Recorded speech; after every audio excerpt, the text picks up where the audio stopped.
Bonjour, je remercie beaucoup Valérie Redon de m'avoir invité pour cette causerie sur les Celtes.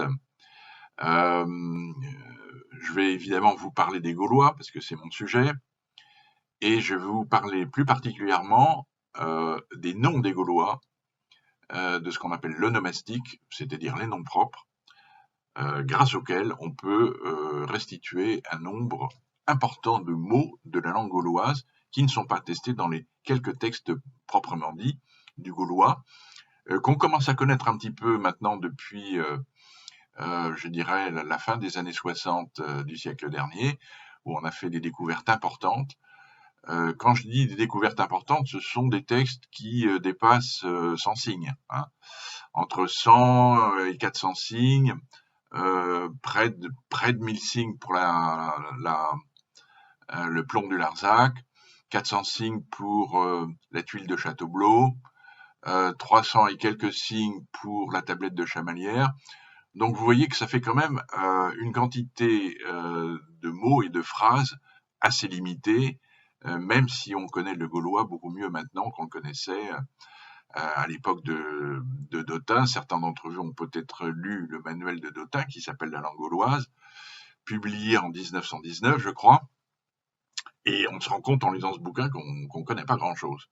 On connaissait pas grand-chose. Alors, ça s'est amélioré avec la découverte de ces textes, mais il y a un travail qui peut se faire parallèlement et qui a été démarré par un certain nombre de chercheurs, qui est l'étude des noms gaulois, grâce auxquels on peut restituer une partie du vocabulaire de cette langue. Alors, je vous ai mis une diapositive que voilà, sur laquelle on voit l'extension des Celtes, des Gaulois, mais des anciens Celtes, qui était une mosaïque de dialectes probablement. Il n'est pas absolument sûr qu'un Pannonien ait compris un Narbonnais et qu'un Narbonnais ait compris un Breton, hein, parce que le Breton était très très proche du Gaulois. On peut quasiment le qualifier de dialecte gaulois au regard de l'onomastique.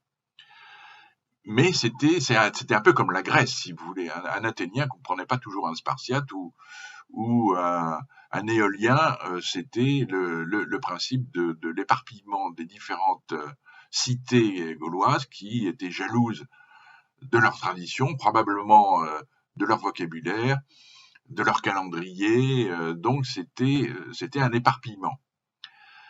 Et il faut voir que la carte que je vous ai mis est essentiellement basée sur les noms de lieux. À partir du moment où vous avez un nom de lieu celtique, gaulois, on peut supposer raisonnablement qu'il y ait des Celtes qui se sont installés à cet endroit. Alors, cette carte n'est pas tout à fait exacte, je l'ai récupérée, je crois, quelque part. Il faudrait mettre du rosé dans le nord des Balkans, où il y avait pas mal de Celtes qui étaient installés. Vous avez entendu parler des Scordisques, hein, qui étaient dans ce coin-là, ou des Taurisques. Et on trouve un peu partout des noms gaulois dans les Balkans. Alors en Slovénie, dans la Croatie du Nord, on en retrouve aussi dans l'actuelle Bulgarie. Hein, et le nom de Belgrade, par exemple, c'était Singidunum. C'était un mot qui finissait en dunum. C'était très probablement un mot celtique. Et puis alors il y a quelque chose qui aussi, à mon avis, mériterait d'être corrigé. C'est toute la partie de ce qu'on appelle la Ligurie, hein, le sud le sud-est de la France et le nord-ouest de l'Italie, qui est dite Ligure. Les Ligures sont bien attestés par les anciens, mais leurs noms de peuple en particulier, sont des noms celtiques, sont des noms gaulois. Et donc je pense que le Ligure était probablement une des premières invasions celtiques vers l'Europe du Sud, et qu'ils peuvent servir aussi à l'étude du vocabulaire du vieux celtique.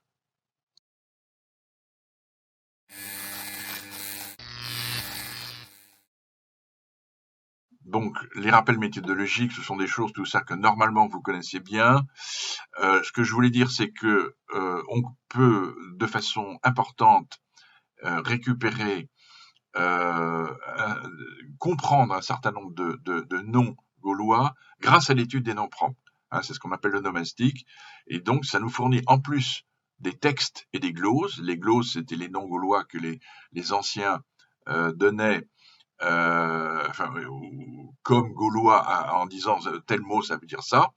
Bon, on n'en a pas énormément, mais enfin, on a quand même quelques dizaines de gloses.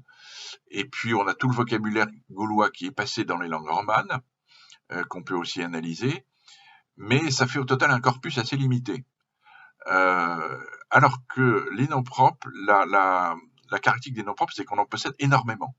Hein, sur plusieurs siècles, les anciens, qu'ils soient grecs ou qu'ils soient latins, nous ont laissé des noms de Gaulois, alors donnés comme tels, si vous voulez, s'il s'agit de Gaulois proprement dit, ou parfois qui n'ont pas très bien compris, mais dont on voit assez rapidement par l'analyse linguistique qu'il s'agit de mots gaulois. Alors pourquoi on peut restituer du vocabulaire gaulois à partir des noms propres? Tout simplement parce que ces noms voulaient dire quelque chose. Ils étaient qualifiants, descriptifs, alors en positif ou en négatif, mais en général, quand des parents donnent un nom à leur enfant, ils donnent un nom valorisant. Hein. On a intégré. Alors chez les Grecs, c'était la même chose. Hein. Les noms étaient des idionymes, c'est-à-dire un nom descriptif suivi du nom du père, hein, au génitif ou avec un suffixe. C'était machin, chose de truc. C'était toute la domination des peuples traditionnels est comme ça. Un nom qui a un sens, qui veut dire quelque chose, et puis le génitif du nom du père ou un adjectif qui dit qu'il est le fils de un tel. Alors je vous dis, donc ces noms voulaient dire quelque chose, donc on peut les comprendre, et on peut les comprendre grâce à une méthode qu'on appelle la méthode étymologique, qui compare ces noms ou rapproche ces noms de ce qu'on connaît du vocabulaire des langues celtiques médiévales, insulaires, pour l'essentiel l'irlandais d'un côté et les langues britanniques de l'autre, pour l'essentiel le gallois ou le moyen gallois, et puis les autres langues britanniques que sont le cornique et le breton. Et donc, en comparant les noms gaulois à ces mots des langues celtiques insulaires médiévales, qui sont attestés près de 1000 ans plus tard, si vous voulez. 1000 ans, 500 ans, enfin les premiers textes irlandais, c'est le 8e siècle, hein, c'est quand même, ce sont des textes médiévaux.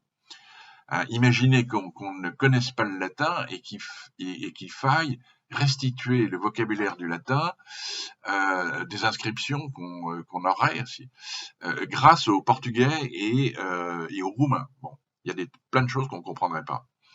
Alors, la méthode étymologique, elle compare le gaulois au celtique médiéval et éventuellement à l'indo-européen, qui donne des éclairages que le celtique médiéval n'a pas et qui nous permet d'approcher le sens d'un certain nombre de ces mots.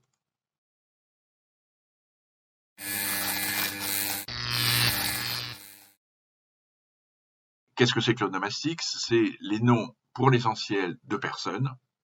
On en a des dizaines de milliers. Les noms de dieux, dont la nomination n'est pas très différente de celle des noms de personnes. D'ailleurs, les noms de dieux et les noms de personnes sont souvent les mêmes.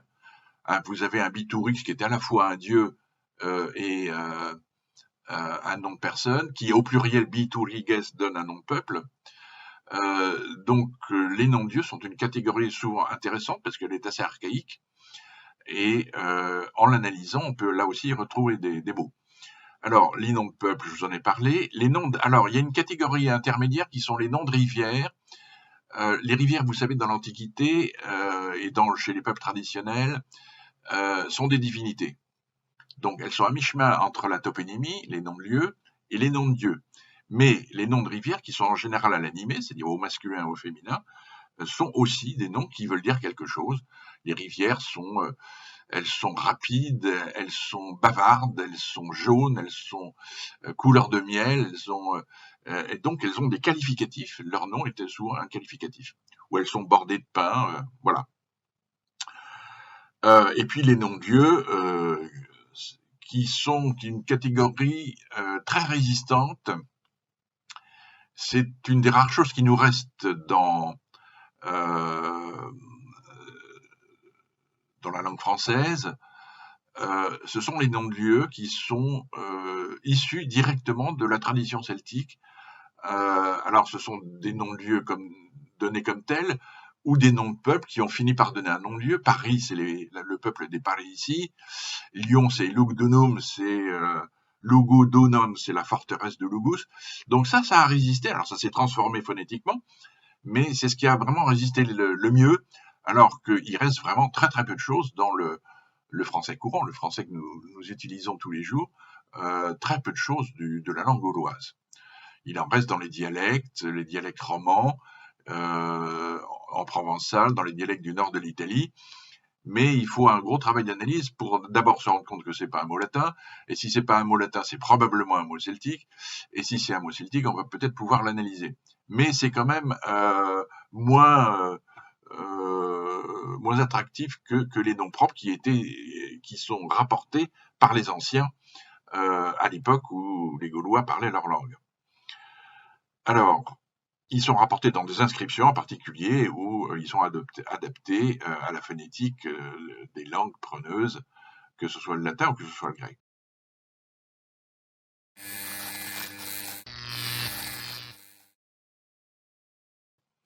Donc je vous ai parlé de cette méthode étymologique, hein, avec au centre le gaulois parce que c'est la langue qu'on cherche à comprendre. Donc c'est grâce aux langues médiévales, celtiques, médiévales insulaires, qu'on arrive en premier lieu à comprendre le sens d'un mot. Si le celtique médiéval insulaire ne fournit rien, il arrive assez souvent que l'indo-européen, c'est une langue restituée grâce à la grammaire comparée, l'indo-européen nous fournisse l'élément qui permet d'expliquer un mot gaulois. Et puis, je vous ai parlé des emprunts qui sont allés dans la langue latine, bien sûr, dans les langues latin tardif, les langues romanes. Donc, c'est aussi un sujet d'analyse. Et puis, les emprunts du grec et les gloses. Alors, il n'y en a pas beaucoup, mais les Grecs ont quand même glosé un certain nombre de mots en disant ça, c'est un mot gaulois. Et donc, ça a la valeur que ça a.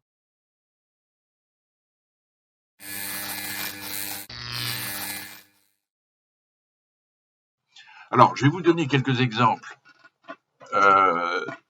de noms gaulois qui permettent de comprendre ce que veut dire ces noms et en conséquence de restituer un certain nombre de mots de cette langue.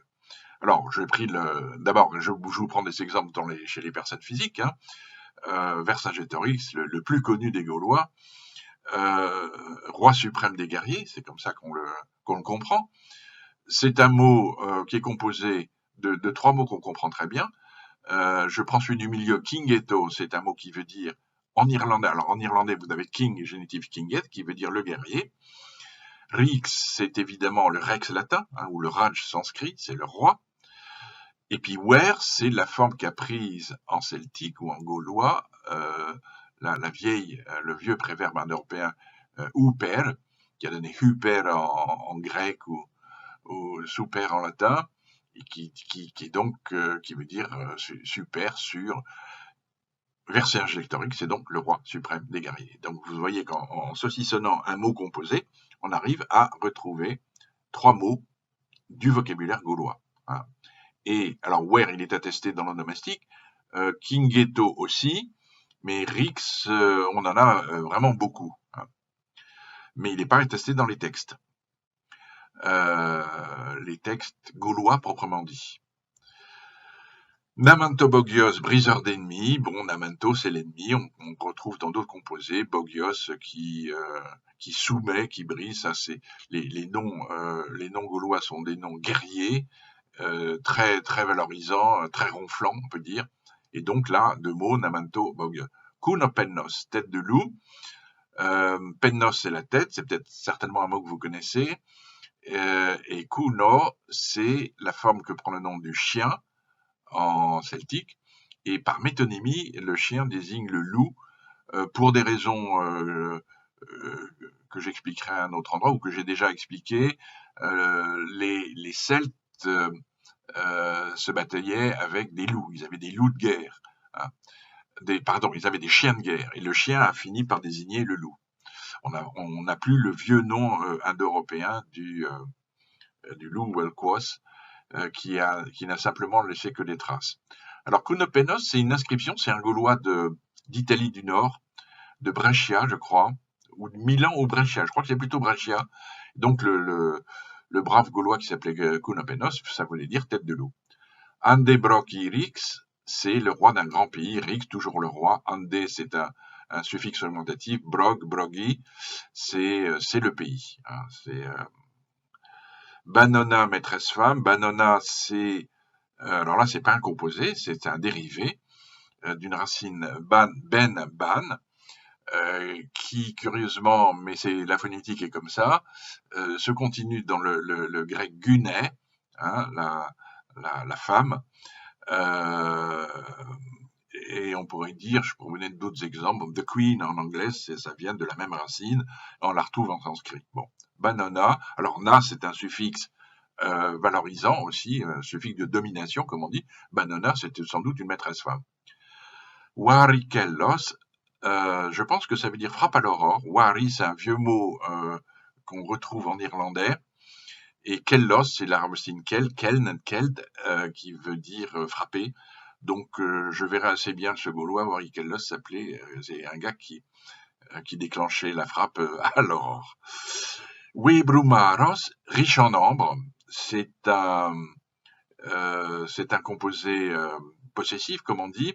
Webru, ça veut dire l'ambre. Hein, les Gaulois étaient très friands d'ambre, en particulier de colliers, de bijoux, de décorations en ambre. Et maros, comme je vous ai parlé tout à l'heure, ça veut dire grand, donc qui a beaucoup d'ambre, qui est riche en ambre. Donc, alors, deuxième exemple, je vous ai mis les noms de dieux et de déesses, parce que c'est toujours les exemples qui sont les plus intéressants. Hein, Biturix, ça on en a parlé, le roi du monde. Anertlo Maros, grande protection. Anakul en irlandais pour Anertlo, ça veut dire la protection. C'est un dieu qui vous protège donc. Dervonai Fatai, dans une inscription du nord de l'Italie, ce sont les déesses ou les fées du chêne. Hein, Dervo désignant le chêne. Camoulos, ça on en a partout. C'est à la fois un nom de dieu et de personne. On a des Gaulois qui s'appellent Camoulous. Hein. Et Camoulos, il est basé sur une racine qui veut dire s'activer. C'est très probablement un champion. Hein. Le champion qui se bat et qui, pour une cause ou pour une personne, et Camoulos, c'est un nom très fréquent. Il a donné probablement le mot Camille latin, Camillus, hein, qui est lui aussi d'origine gauloise, et on le retrouve en Espagne sous le forme Camalos, avec 3 suffixes différents, ulus, ilus, allo, mais ça veut dire probablement le même sens. Epona, la maîtresse des juments, ou maîtresse jument, ça bon, vous connaissez par cœur, c'est une des déesses les plus attestées dans toute l'Europe. Hein. On la retrouve de la Bretagne à la Dacie et de la Gaule à Rome. Ex-albio Wix, qui combat du haut du ciel. Bon, Wix, ça veut dire qui combat. Albio, je pense que ça veut dire le ciel. C'est pas blanc. Et ex-albio, alors c'est un Mars, hein, ex-albio Wix, bon, qui jette sa foudre ou son foudre à partir du ciel. Rosmerta, on a beaucoup d'inscriptions à la déesse Rosmerta. C'est très certainement une parque. C'est une pourvoyeuse, tout simplement. C'est une déesse très positive.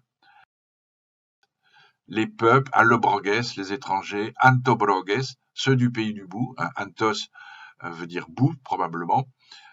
C'est le même mot que Ende en allemand, End en anglais. Selwanekti, connus comme les Silwanekti, qui protègent leur possession. Alors il y a une assonance avec le mot Silwa qui veut dire la forêt, mais le mot Selwa en celtique ou en irlandais, ça veut dire le bétail, la richesse. À l'époque, le compte en banque, ils avaient 4 pieds. C'était du bétail, en général des bœufs ou des vaches. Limowiques qui combattent avec l'arc, ça c'est une métonymie. Limo, ça veut dire l'orme, mais c'est l'arc qui est fait en orme, donc ils se battaient avec des arcs essentiellement. Par ici, ceux du chaudron, c'est une spéculation qui est assez probable. On a la souche pari, pario qui veut dire le chaudron. Donc par ici, ceux du chaudron, nommés pour des raisons qu'on ignore, mais qui ont dû vouloir, qui étaient comprises à l'époque. Nantou, c'est la vallée, le val, la rivière, donc les Nantouates, c'est ceux de la vallée. Aïdoui, les Éduins, c'est les Ardents. Et Aulerki, je pense que l'erg, ça veut dire trace je sais plus si c'est en gallois ou en irlandais, à vérifier. Mais Auler et Eau, je pense que c'est une particule privative qui vient de Apo. Et Aulerki, c'est les sans traces. C'est-à-dire, c'est des gens qui se déplaçaient de façon invisible. On a ça dans les tribus et les peuples traditionnels. C'est très important de se déplacer sans laisser de traces. Et on a, chez d'autres tribus qui n'ont rien à voir avec les Gaulois, des tribus qui s'appellent les invisibles. Je pense que les Aulers, c'était des invisibles. Ils étaient très doués dans le camouflage, probablement. Les rivières, et puis on va s'en tenir là. Wabera, ça, bon, la vèpre, la voivre, la vouivre, c'est Wabera, ça veut dire rivière. Wa, ça veut dire en dessous, ou po, la rivière cachée. Ça, il y a plein de rivières cachées. Brigantia, l'éminente, la brillante, la Brent en Grande-Bretagne. C'est, là encore, une dénomination qualificative. C'était une déesse qui était éminente. Des Wa, pareil, il y a beaucoup de rivières qui s'appelaient la déesse en France, en Grande-Bretagne. La Dieu, la Di, il y a plein de Di en Grande-Bretagne. Et des dives, il y en a aussi en France pas mal. Douboula qui a donné la Deule. Alors je sais pas où c'est la Deule, c'est une rivière. Ça veut dire, c'est manifestement fait sur le thème Doubou, ça veut dire noir. Doubou, ça veut dire noir, et donc c'était la noiraude. Vous voyez. La Brona, la bavarde, qui a donné la Lavern Water en Écosse, je crois. Il y a plusieurs Lavern Water. Et puis il y a des Labarra aussi en Rhénanie et en Bavière. La Brona. Alors les rivières sont souvent bavardes, elles disent quelque chose. Et là on a la racine labra, qui veut dire parler, qui veut dire bavarder. Et les rivières racontent des choses. Rhinos, vous connaissez par cœur, c'est le Rhin. Et Rhinos, c'est une racine rei, qui veut dire couler, le flot. Ça se dit aussi je crois, de la marée, de la mer dans des langues celtiques médiévales. Rien en irlandais, ça veut dire c'est le flot, mais le flot de la marée. Alors, on finit par les lieux. Alors ça, je vais pas en parler trop parce que c'est aussi un domaine assez complexe et où il y a vraiment beaucoup de choses. C'est un domaine qui passionne parce qu'on veut toujours savoir d'où vient le mot du bled qu'on connaît. Vous savez pas la quantité de courriers que je reçois et des gens qui veulent savoir comment s'appelle la rivière qui passe devant chez eux. Bon, alors on a beaucoup de noms qui sont compréhensibles. Argenton, Argantomagos, c'est le marché de l'argent. Éventuellement le marché d'Argantus, mais je pense que c'est plutôt le marché de l'argent. C'est là où on veut. Magos, au départ, ça veut dire le champ, et le champ a fini par désigner l'endroit, la place où on échange des biens. Et on échange des biens, dans certains cas spécialisés. Le marché de l'argent, Argantomagos. Arandate, ça donnait Aranda, c'est dans le sud de la France. Là-dedans, vous avez le mot Rand, qui veut dire la frontière. On pourrait le couper aussi en 3 morceaux, ce que j'ai pas fait. Vous avez le suffixe ati, qui est là au neutre at, et puis vous avez le préfixe ar, qui veut dire devant. C'est un poste qui est devant la frontière. Ar, devant, Rand, alors les deux R se sont fusionnés, Ar, Rand, Ati, le poste frontière. Bétoula, les boulots, ça y en a plein en France. Biol, Baul, Boule. Briouat, le pont, ça vous connaissez. Ça donnait la ville de Brive et quelques autres Brives sans S. Ça remonte à un vieux mot gaulois ou celtique, à l'époque où les ponts étaient faits en planche. Hein, il n'y avait pas de pont en pierre. Mais ils ont gardé le nom de Briouat.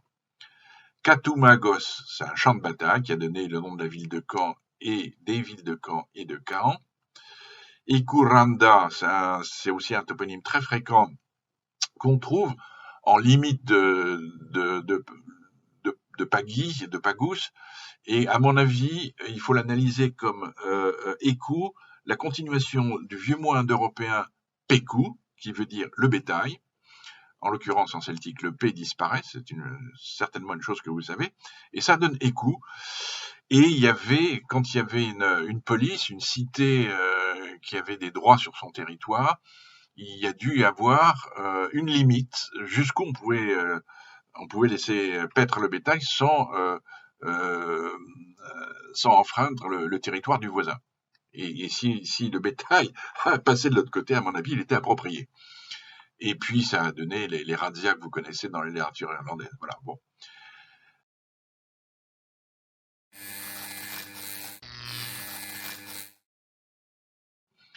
Donc, voilà ce que je pouvais vous donner comme exemple sur l'onomastique gauloise et ce qu'on peut faire avec. Le travail n'est pas achevé. Il y a encore beaucoup de choses à découvrir, à mon avis. C'est pour ça que je m'adresse aux jeunes chercheurs qui s'intéressent à la fois au celtique, à la grammaire comparée, qui connaissent le latin et le grec, bien sûr, et puis qui s'intéressent à la philologie romane.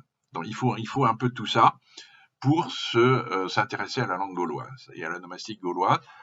Et voilà, merci de m'avoir écouté, et je renouvelle mon appel aux jeunes chercheurs parce qu'il y a du travail. Merci.